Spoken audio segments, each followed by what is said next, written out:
आज से 75 साल पहले 1950 में आज ही के दिन भारत एक गणराज्य बना था। वो आज ही का दिन था जब भारत का संविधान पूरे देश में लागू हुआ था। इसलिए हम हर साल 26 जनवरी को गणतंत्र दिवस के रूप में मनाते हैं। 15 अगस्त 1947 को जब भारत अंग्रेजों के 200 साल की गुलामी से आज़ाद हुआ, तब अंग्रेजों से भारत के लोगों पर अपना संविधान बनाने का दबाव आने लगा।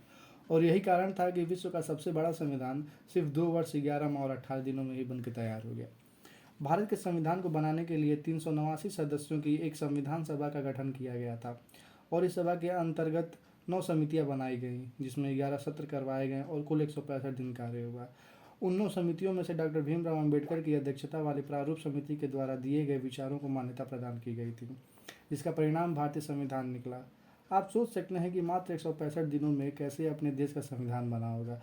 अगर हम अपने संविधान की बात करें तो इसमें अन्य देशों के संविधानों और अंग्रेजों द्वारा बनाए गए भारत पर शासन करने के लिए कानूनों को अपनाया गया था।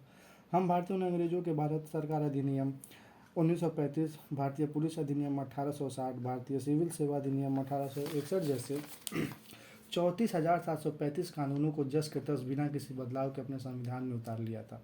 और ये सब करना हमारी मजबूरी थी। हमारे ऊपर दबाव था एक अच्छे संविधान को कम से कम समय में बनाने का।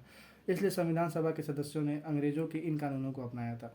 वैसे तो इंग्लैंड को आज जनतंत्र की जननी कहा जाता है, लेकिन इसी इंग्लैंड में 1928 के पहले वहाँ की महिलाओं को मताधिकार का अधिकार तक प्राप्त न था। किंतु हमारे यहाँ वैशाली में आज से 25 शताब्दियों पूर्व ही जनतांत्रिक जीवन प्रणाली की गंगा जनता को जागृत कर चुकी थी।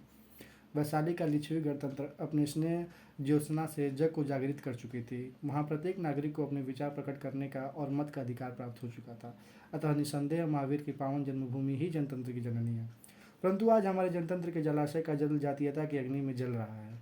सामाजिक सांस्कृतिक संस्कृति का यह कमल सांप्रदायिकता के आतंक से फीका हो रहा है। आज हमें यह समझने की ज़रूरत है कि हमारा कल हमारे आज के युवाओं पर निर्भर है।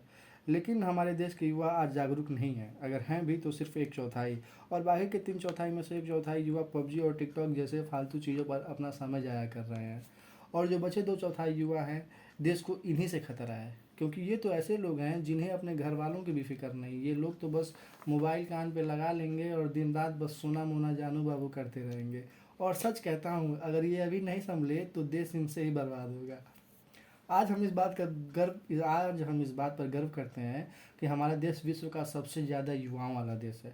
पर आने वाले 40 से 50 सालों में यही देश सबसे ज़्यादा वृद्धों वाला देश हो जाएगा। तब आप क्या करेंगे?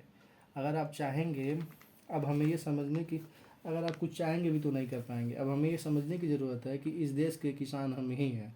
जैसा हम बोएंगे वैसा ही काटेंगे।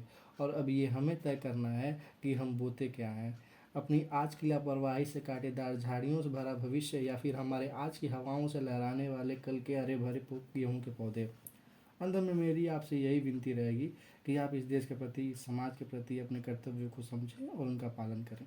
जैसा कि हम अभी विद्यार्थी हैं तो हमें बस अपनी पढ़ाई पर ध्यान देना चाहिए, और जो चीज़ें हमें अपने लक्ष्य को से भ्रमित करती हैं हमें उनसे दूर रहना चाहिए।